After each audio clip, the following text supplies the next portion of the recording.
On se retrouve alors pour la suite, cette fois-ci sur la loi de composition des accélérations, comment on y arrive. On a vu dans une précédente vidéo la loi de composition des vitesses, on va partir de cette loi.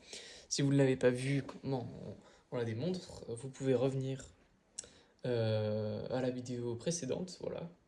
Puis ensuite revenir ici pour la loi de composition des accélérations. Nous allons alors, en premier, on va renoter cette loi de composition des vitesses, voilà. Donc on a oublié, par mégarde. On a donc la vitesse du point M dans R, toujours deux référentiels qu'on avait pris, R' et R, qui est donc égale à la vitesse de M dans R', plus la vitesse de O' dans R, plus gamma, le vecteur vitesse instantanée,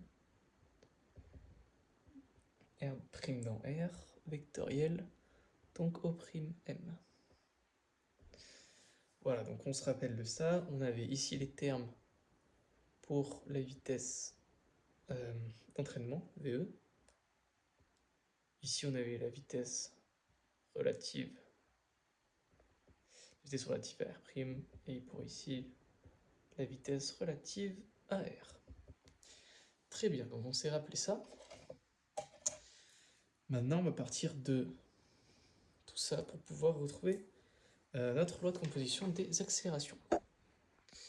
Donc, comment faire? On sait qu'il va falloir dériver. En effet, la dérivée de la vitesse, ça nous donnera l'accélération. On cherche donc A de M de R, l'accélération du point M dans le référentiel R. Ça sera donc égal à la dérivée donc d de la vitesse du point M dans R par rapport au temps, comme on sait bien. Donc c'est simplement la somme des dérivées, donc la somme des termes, tout ça qu'on va dériver. Donc d de V de M dans R', plus V de O' dans R, plus gamma, oméga, pardon, je me trompe, de R' dans R, vectoriel O'M. Voilà. Ça va être donc la somme de tout ça. On va numéroter chacun des termes. Par exemple, ici, ça sera la première expression. Celui-ci, la deuxième. Et celui-ci, la troisième. On va commencer par la première. Donc, 1. On va chercher accélération de M dans R'. Ce qu'on sait donc, accélération de M dans R'. Ça sera donc égal à la dérivée par rapport au temps de la vitesse de M de M dans R', qui est donc égal à, on sait, la dérivée de l'expression de M dans R', qui est donc x point prime ux prime, et on somme plus y point prime uy prime plus z point prime uz prime. Donc on va pouvoir dériver ça.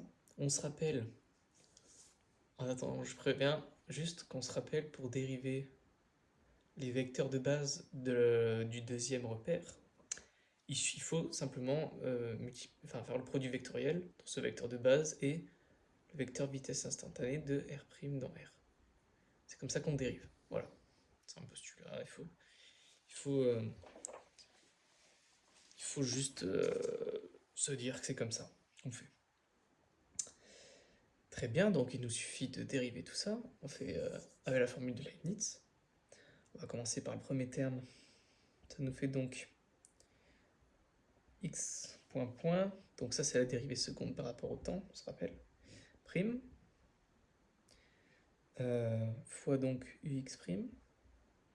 Plus x point prime vectoriel. Non, x point prime fois donc gamma, enfin oméga, de R' dans R, vectoriel ux' pour dériver. En fait, on fait u'v plus u fois v'. Pour dériver ux', il faut faire le produit vectoriel entre ux' et le vecteur vitesse instantanée. Voilà, plus donc y seconde prime, uy' plus donc u'v plus u fois v'. Il suffit donc de multiplier par le vecteur vitesse instantanée, uy'.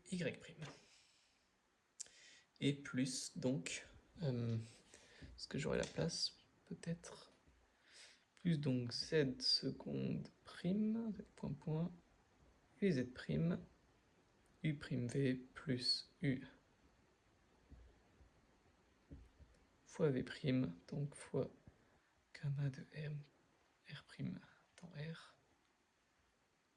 vectoriel uz'. Bon, on voit pas trop, mais ici c'est uz'. Voilà.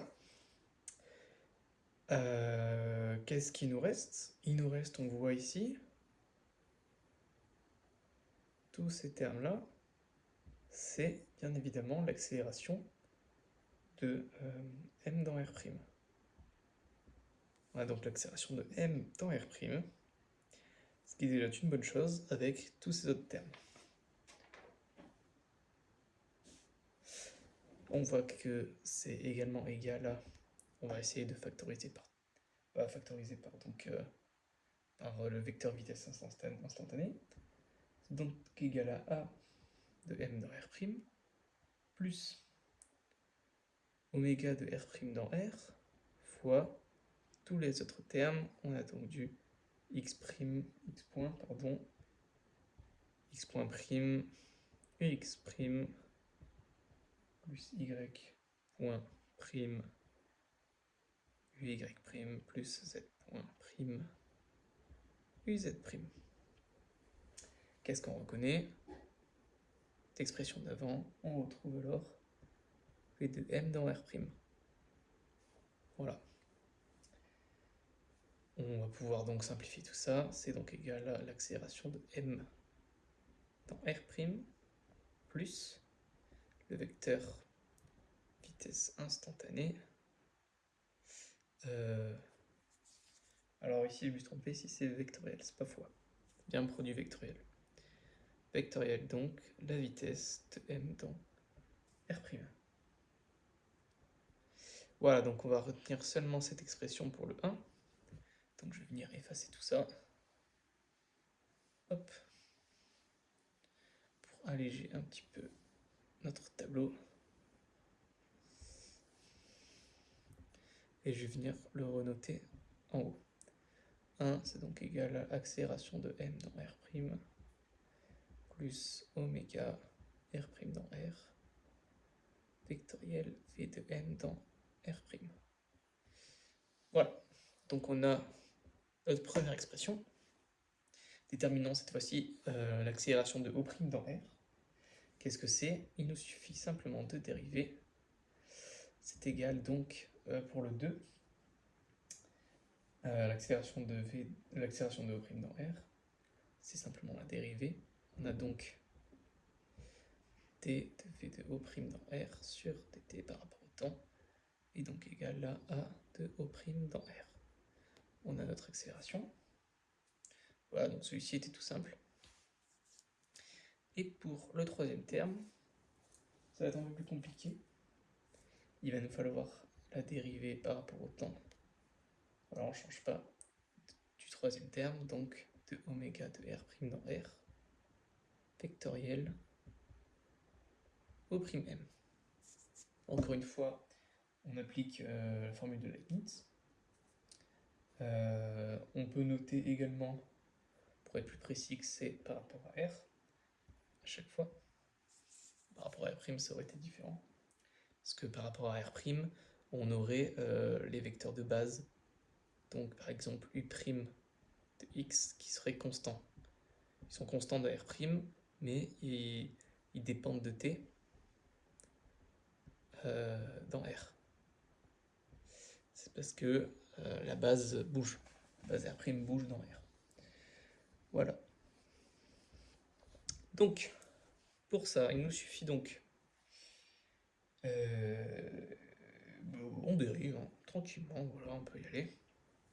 Règle, formule de Leibniz. U' V plus UV', encore une fois. Ça nous fait donc T sur dt, U' de gamma, R' dans R. J'écris un petit peu mal, mais ne vous inquiétez pas.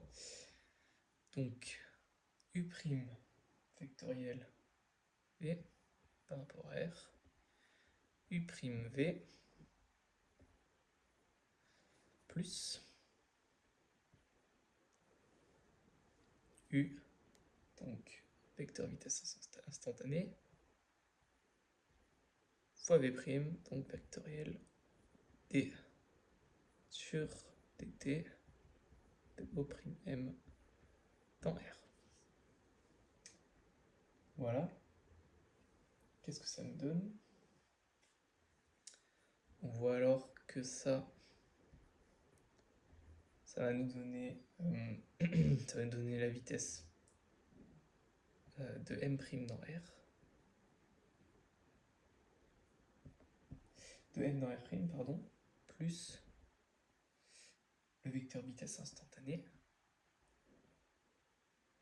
vectoriel au prime M, si on reprend les termes qu'on avait mis juste avant. Très bien. Qu'est-ce que ça nous fait alors? C'est donc égal à t sur dt du vecteur vitesse instantanée, donc du vecteur vitesse instantanée, oméga de R' dans R, vectoriel. Vectoriel donc au prime M, encore une fois, plus gamma de R' dans R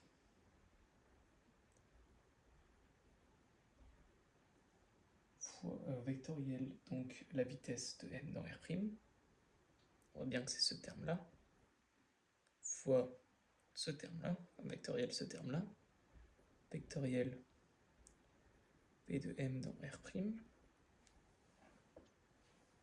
V de M dans R', donc plus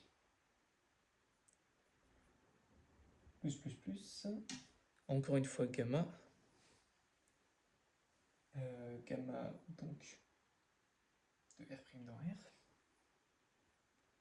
gamma de R' dans R, vectoriel, hop, où est-ce que je la place? Vectoriel donc au prime n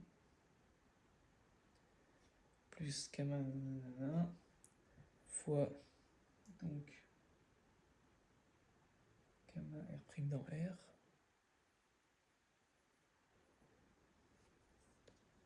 gamma de R' dans R vectoriel au prime m. Voilà. Mince, on voit pas. Ce sera ici vectoriel donc au prime m. Voilà, on ferme la parenthèse. Qu'est-ce que ça nous fait au final? Parce que je vais donc réécrire tout ça. Pour le 3,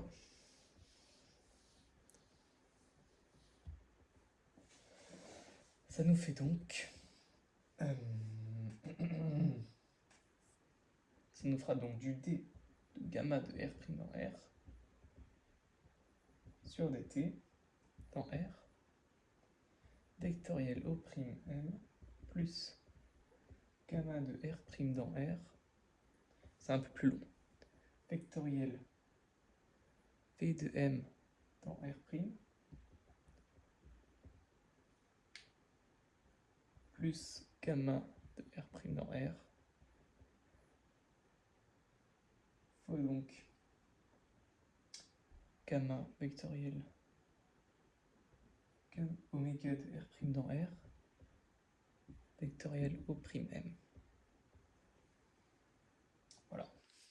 On a donc pour le terme 3, si on additionne tout, on se retrouve alors avec l'accélération de m dans R, qui est égale à la somme de ces termes, qui est égale à l'accélération relative par rapport à R', plus gamma, oméga, pardon, putain, de R' dans R, vectoriel V de m dans R',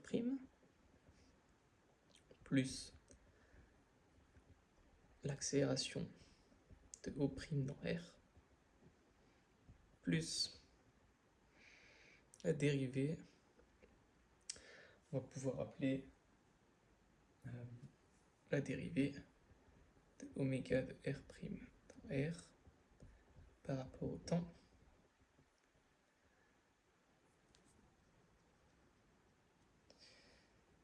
on va le renoter un peu mieux.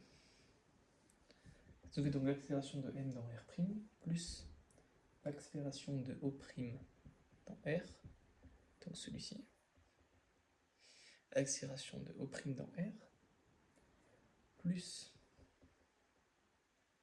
donc oméga de R' dans R,